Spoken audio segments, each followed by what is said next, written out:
This is Chippy with XPPhone at the Windows booth, Computex 2010, and we're with XPPhone, who we were here with last year. And I seem to remember having my picture taken with the XPPhone team last year, and the product was definitely not in a ready state. But here it is. They've actually got it going out in China now, so it's a complete product. I'm going to take you around it and show you a little bit about the device.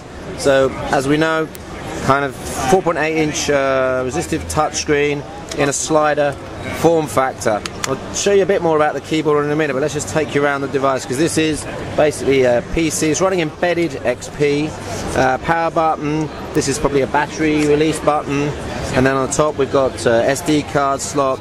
This is a SIM card slot. This is to bring it out of standby to make a call, so the device will automatically go into standby, and you can bring it out of standby very quickly with this button. We tested it about 4 or 5 seconds to come out of standby, and according to JKK, who's done some tests, it answers on around the second ring. So if you call it and it's in standby, it will wake up within 2 rings and bring you the ability to answer the call.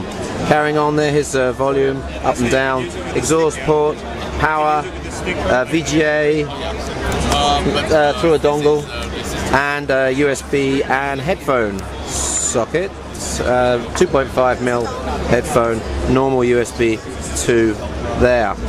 So it's plastic, it's a plastic that goes all the way across. There's no ledges on the edge, so that really helps with the resistive touchscreens when you're using your nail.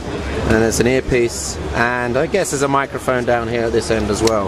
Let's have a look at this keyboard though, because this reminds me of the OQO, because you've got the combination of the keyboard, the mouse, and one of the things I really love about this is the touch pointer. I don't know if you remember my Y-Brain that I had a couple of years ago.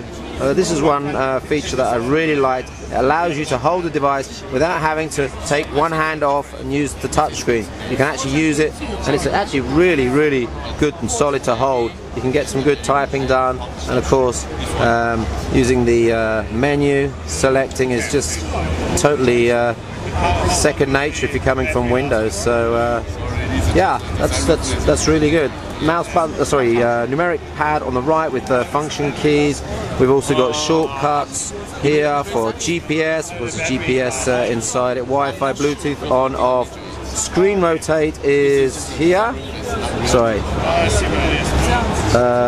Okay, that was a resolution change, and then we can do. Let me just get the resolution back to normal, and then we can do the resolution back to native.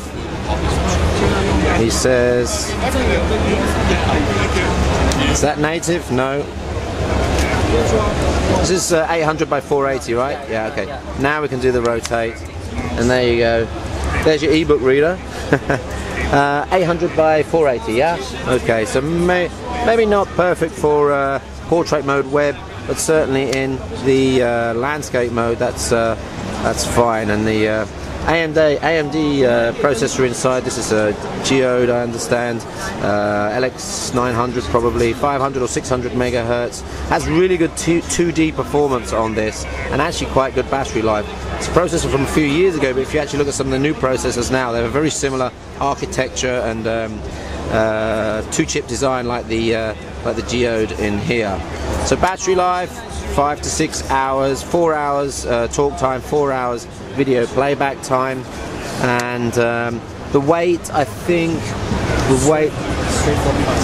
just under 400 maybe with the battery, 345 grams. Yeah, we've got some specs here. Let's just quickly run you through the specs. So you can choose the 3G modem that goes inside, EVDO, HDPA, and we've got 512 or 1 gigs of memory. It's an SSD based device up to 32 gigs, resistive touchscreen, 800 by 480.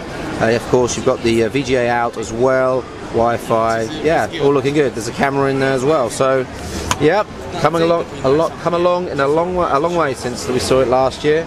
We're going to try, and I like this stand. This, by the way, is a USB replicator port, and works pretty well. This is Chippy from UMCportal.com with the XPPhone at Computex 2010.